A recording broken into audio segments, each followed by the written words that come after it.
আসসালামু আলাইকুম, ভালো আছেন? জি আছি আল্লাহর রাখে। আপনাদের এখানে দেখতে পাচ্ছি ব্রাহ্মা জাতের বেশ কিছু গরু। এটা আমেরিকার থেকে আইছে, এটা তো আর বাংলাদেশে কখনো কার্ডেন নাই। এটা আমার কাছে আছে, এবং কিছু সরকারও এখন বীজ উৎপাদন করতেছে, কিন্তু ওই বীজের চেয়ে আমাদের এই বীজটা হলো সরাসরি আমাদের, যে আমাদের কিছু গাভী আছে, কিছু গাভীর ভিতরে আমরা এই বীজটা যদি দেই তাহলে আমার দেশে তো এটা বাচ্চারা বাইরে এলো। হ্যাঁ, তো এটা কিছু আছে যে ইঞ্জেকশনের মাধ্যমে দেয়, তো এটা আমার ইঞ্জেকশনের মাধ্যমে, এটা আমি সরাসরি কয়েকটা করলাম। কথা শুনে যেটা মনে হচ্ছে আপনারা সুদূর প্রসারী পরিকল্পনা নিয়ে খুব সুন্দরভাবে খামারটি গড়ে তুলেছে। তো এটার উদ্যোক্তা কে? উদ্যোক্তা আমার বস আছে, মোহাম্মদ ইমরান হোসেন। তো এই যে যেই গরুটা আমি দেখতে পাচ্ছি, তো এটার এখন বয়সটা কত রয়েছে? এটা 18 মাস বয়স আছে, ওজন আছে 850 কেজি। 850 কেজি। এটা ওজন ঠিক আপনাদের লক্ষ্য কত? এটা কত ওজনের? লক্ষ্য ওজন আছে আমাদের লক্ষ্য 1.5 টন। ব্রাহ্মা জাতে একমাত্র 1.5 টন, 2 টনও হয়। এটা 2 টনও হয়। মানে 2000 কেজি হয়। একটা গরু 2000 কেজি হতে হলে আপনি 4.5 বছর ওনাকে পালতে হবে। আচ্ছা, তো এই 4 বছরে একে কি পরিমাণ খাবার খাওয়াতে হবে? এটা রোজ আপনি ঘাস আছে 20 কেজি থেকে 25 কেজি পর্যন্ত, 20 থেকে 25 কেজি, খড় আছে প্রায় 25 কেজির মতো, তারপর আপনার পুরা ভুসি আছে প্রায় 15 থেকে 16 কেজি পর্যন্ত। আরো কিছু খাবার আছে, যেরকম কাজু বাদাম আছে, তারপর গাজর আছে, তারপর আপনি বড়লোকি খাবার। জি জি জি, এদের জন্য তো খাওয়াতে হবে। কাজু বাদাম কিন্তু খুব দামি একটা খাবার।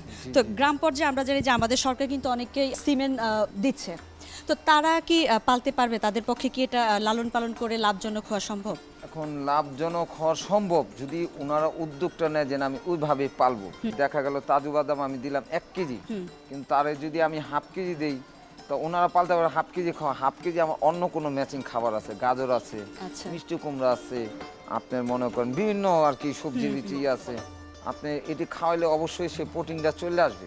সে প্রোটিনটা চলে আসলে তারা ওই পর্যায়ে পারবে। কারণ এখন উনি যদি না পারে বাদাম খাওয়াতে, তাহলে তো ওনার এই জিনিসই নিতে হবে, কিন্তু সেই জিনিসটা আপনার পরিমাণ দিতে হবে, অন্য বিকল্প খাবার দিয়ে সেটাকে পূরণ করতে হবে।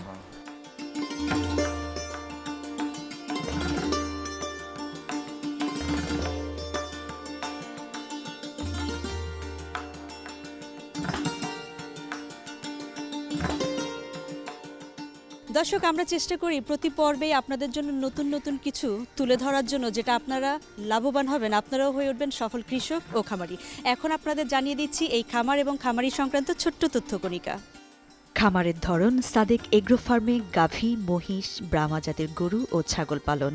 মালিকের নাম মোহাম্মদ ইমরান হোসেন। ঠিকানা 7 নং লোহার গেট, নবীনগর হাউজিং, বেড়িবাঁধ, মোহাম্মদপুর, ঢাকা। মোবাইল নম্বর 018192639449। আমাদের আমিষের চাহিদা পূরণ করার জন্য আমাদের সরকার সচেষ্ট রয়েছেন এবং প্রচেষ্টাও চালিয়ে যাচ্ছেন। গ্রাম পর্যায়ে কিছু কিছু খামারিকে এই ব্রাহ্মা জাতের সিমেন্ট বা বাছুর দিয়েছেন।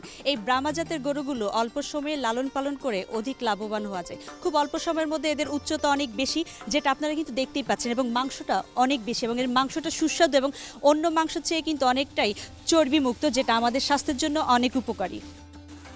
আর সেই সাথে সাথে কিন্তু যেই কোনো খামারি এই ব্রাহ্মা জাতের গরু লালন পালন করে অনেক অল্প সময়েই লাভবান হতে পারেন। আচ্ছা, এই যে এটাকে আমি একটা জিনিস দেখতে পাচ্ছি যে গরুটা বেশ মজা পেল এটার সাথে, তো এটা মানে কি চিন্তা করে? আমাদের যে মানুষ যে শোলটা গসতাম, সেই গসার একটা গেলে আসতো। আচ্ছা, ওই শোল চুলকানোর জন্য এই মেশিনটা লাগানো হয়েছে। ও আসলে এই শোলটা চুলকাবে, ওর জন্য একটা এমএজ আসবে, শরীরে একটা এমএজ আসলে ওর শরীরটা ভালো থাকবে, রোগবালাও কম থাকবে। এদের থেকে কি আপনারা সিমেন্ট নিয়েছেন? জি জি, আমাদের সিমেন্ট নিয়েছি। আমরা সিমেন্ট বলতে আমরা আমাদের নিজস্ব গায়ের ভিত্তি দিচ্ছি। আমরা এখন যদি বাইরে কখনো দেইনি, কিন্তু আমাদের পরিকল্পনা আছে এই সিমেন্টটা আমরা বাইরে সাপ্লাই দিব। তো বাছুর কি আছে আপনাদের? আমাদের বাছুর হয় না এখন, তৈরি হবে, সামনে হবে। আচ্ছা,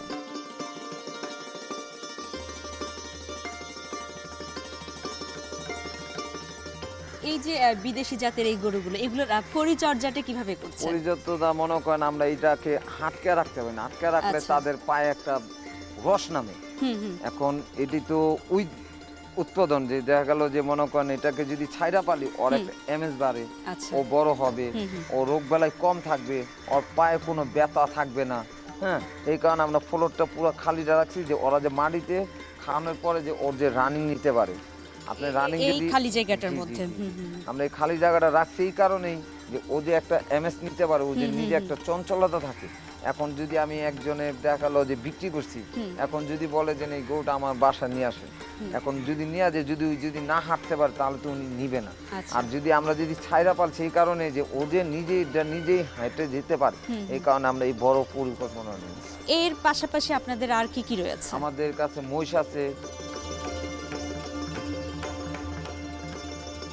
এগুলোর এখন বয়সটা কেমন? এটা বয়স আছে, কোনোটা 1.5 বছর আছে, কোনটার কত একটু যদি? এটা লগা 1.5 বছর আছে। আচ্ছা, এটা লগা 1 বছর 8 মাস আছে। আপনার এইটা 1 বছর 8 মাস 9 মাসের ভিতরে চলতেছে। এই বয়সে এদের ওজনটা কেমন? এটা 750 আছে। এটা আছে লগা 700 মতো। আচ্ছা, এটাও 750-60 কেজি মতো ওজন আছে। আমরা গ্রাম অঞ্চলে যে মহিষগুলো দেখি, ওগুলোকে আমরা দেখি যে পানির মধ্যে ডুবে থাকে, ঘাস খাচ্ছে, এটা খাচ্ছে। তো আপনাদের এই মহিষগুলোর এটার পরিচর্যাটা কিভাবে করে থাকে? এটা পরিচর্যাটা আমাদের ঘরে ভিতরে থাকে, ফ্যান থাকে ওর উপরে। দিনের ভিতরে 2-3 বার ওকে গোসল করা হয়। ওদের খাবার দিয়ে, খাবারের টাইম টুইম একটা লেখা আছে। কি কি খাবারগুলো দিচ্ছেন? আমাদের কুড়া আছে, গম আছে, এই যে ছোলা আছে, ডাবলি আছে, মুসুরি ভুসি আছে, খেসারি ভুসি আছে, মুগ ভুসি আছে। এটা আমরা সব পথ মিলে ওদেরকে একটা ন্যাচারাল খাবার দিই। তার সাথে আপনার প্রতিদিন মনে করেন পার ডে 25 কেজি করে ঘাস আছে, 15 কেজি করে খের আছে, তার ভিতরে রাব আছে, চিটাগুড় যেটা বলা হয়, সেই গুঁড়ো দিয়ে আমরা। এই মহিষটার চোখটা দেখা যাচ্ছে যে একটু আলাদা, নীল নীল রঙের। তো এটা কি এটার জাতের জন্য এরকম? এটা জাতের এরকমের ওর নামে নীলিরাব্বি। নীলিরাব্বি মানে চোখ সাদা, বিরিং এর মতো চোখ, চোখের পাপড়িটা ভিতরে সাদা থাকে। আচ্ছা, ঠিক আছে, মাথাটা একটু সাদা থাকে। ওর নাম নীলিরাব্বি, আর ওর সাদা এটা বৈশিষ্ট্য। আর এটা সৌন্দর্যই এই চোখেরটা।